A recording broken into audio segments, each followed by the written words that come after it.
મોડાસા શહેરના ચાંદ ટેકરીમાં મકાનમાં તોડફોડ કરી રોકડ રકમ અને સોના ચાંદીની લૂંટના આક્ષેપો કરતા પરિવારજનો મોડાસા ટાઉન પોલીસ સ્ટેશન ફરિયાદ માટે ટોળે-ટોળા ઉમટી પડ્યા।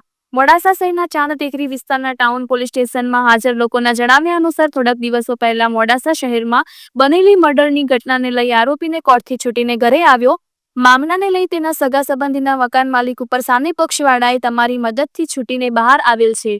તેઓ વહેમ રાખી અને આગળની અદાવત રાખીને બપોરના સમયે મકાન ઉપર ટોળાએ હુમલો કર્યો, જેમાં આશરે 10 લાખ રોકડા તેમજ સોના ચાંદીના દાગીના તેમજ ઘરનું રાજ રચીલું ફ્રીજ, ટીવી, એસી, કિંમતી સામાન, ઘરના દરવાજા, કાચની બારીઓ તેમજ દુકાન ઉપર અને ઘંટી ઉપરથી પણ માલ અનાજ લૂંટ્યો હોવાના આક્ષેપો કરતા ભોગ બનનાર પરિવારજનો તેમજ સાથે સાથે સ્ત્રીઓને પણ ઢોરમાર મારવાની ઘટના પણ બની હોવાનું સ્ત્રીઓ દ્વારા જાણવા મળ્યું હતું। તેમજ સમગ્ર ઘટનાને લઈને જિલ્લા પોલીસ વડાને આ બાબતે તાત્કાલિક ન્યાય અપાવવા બે હાથ જોડીને વિનંતી કરવામાં આવી હતી। આ સમાચાર પ્રસિદ્ધ થયા છે ત્યાં સુધી FIRની પ્રોસેસ ચાલુ હોય ત્યારે આ બાબતે યોગ્ય તપાસ કરી કાયદેસરની કાર્યવાહી કરી પીડિતોને ન્યાય મળે તેવી માંગ કરી। રિપોર્ટર જયેશ પટેલ, અરવલ્લી, માલપુર। ઉબરાબેન ઘેર બેઠેલી હતી, ઘેર બેઠેલી ને એને હુમલો કર્યો હશે સાહેબ। એને મારપીટ કરી, મારે ઘેર ફૂટી નાખ્યો, મારે લાકડી મારી, મારો આ ગળો પકડી ગયો, મને મારવા દોડ્યા બધા ભેગા થઈને। મેં ઘેરમાં અંતાઈ ગઈ તોય મને છોડી નથી, મારી બધી રકમો લઈ ગયા, બધા પૈસા લઈ ગયા।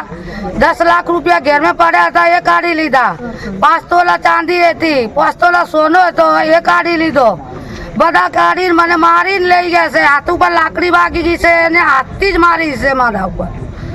સાહેબ તારા આગળ હાથ જોડો છો, એને વિનંતી કરો છો તારા આગળ કે એને કાયદો એવો કરશે કે મારો સો જીવડાશે। એ રોડ ઉપર ઉભા છે બધા, કડક કાયદો કરશે સાહેબ, તારા આગળ હાથ જોડો છો। મેં ભાનુભાઈ મુલતાની, રહેવાસી મોડાસા ચાંદ ટેકરી, આજ રોજ 27/9ના રોજ 2020માં ગાળામાં આ લોકો રાણા સૈયદથી ટોળું લઈને મારા ઘરે તોડફોડ કરી અને મને મારના લીધે ચાંદ ટેકરીમાં રાણા સૈયદથી લોકો ચાંદ ટેકરી આવ્યા હતા, તોડફોડ કરીને ઘર સળગાવી નાખ્યું અને મને દોડાયો। મારા ઘરની અંદર બૈરા હતા એમને મારપીટ કરી આ લોકો મર્ડરના કેસમાં અમારા ઉપર આરોપ લગાવવા માટે આ લોકો અમારા ઉપર મારપીટ કરી। આમાં ઘરની અંદર 10 લાખ રૂપિયાની રોકડ રકમ છે, 12 લાખ રૂપિયાનું સોના ચાંદી છે, આમાં બીજું માલ મિલકત છે, અનાજની દુકાન છે, ફ્લોર ફેક્ટરી છે, 10 થી 12 લાખ રૂપિયાની અમારી કપડાની દુકાને છે, બધું સળગાવી નાખ્યું છે અને આ લોકોએ તોડફોડ કરીને લૂંટાઈ નાખ્યું છે। આ લોકો રાણા સૈયદના અને ચાંદ ટેકરીના મલાઈન આ જે છોકરો મરી ગયો એની અદાવતમાં અમારે કોઈ લેવું દેવું નથી। આ લોકોએ અમારા ઉપર વિરોધ કરી અને કોર્ટથી હુકમ આવ્યો એટલે જે માણસ આરોપી હતો એ છૂટ્યો, એના વિરોધમાં આ લોકો અમારા ઉપર શક કરી આ લોકો અમારા ઉપર મારવા આવ્યા અને તોડફોડ કરી ઘરની। કેટલું નુકસાન હશે? ઘરનું નુકસાન કર્યું 40 થી 50 લાખ રૂપિયાનું અમારું નુકસાન છે। અમે ઘરના 2 ઘર થઈ ગયા છે, તો આ લોકોએ અમને નસાડી મૂક્યા છે। હાલમાં પોલીસ સ્ટેશન હાલમાં અમે મોડાસા ટાઉન પોલીસ સ્ટેશન કાયદેસર કરવા આવ્યા છીએ।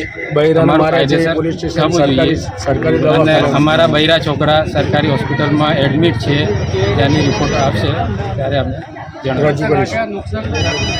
ભાનુભાઈ મુલતાની, રહેવાસી મોડાસા ચાંદ ટેકરી, આજ રોજ 27/9ના રોજ 2020માં ગાળામાં આ લોકો રાણા સૈયદથી ટોળું લઈને મારા ઘરે તોડફોડ કરી અને મને મારના લીધે ચાંદ ટેકરીમાં રાણા સૈયદથી લોકો ચાંદ ટેકરી આવ્યા હતા, તોડફોડ કરીને ઘર સળગાવી નાખ્યું અને મને દોડાયો।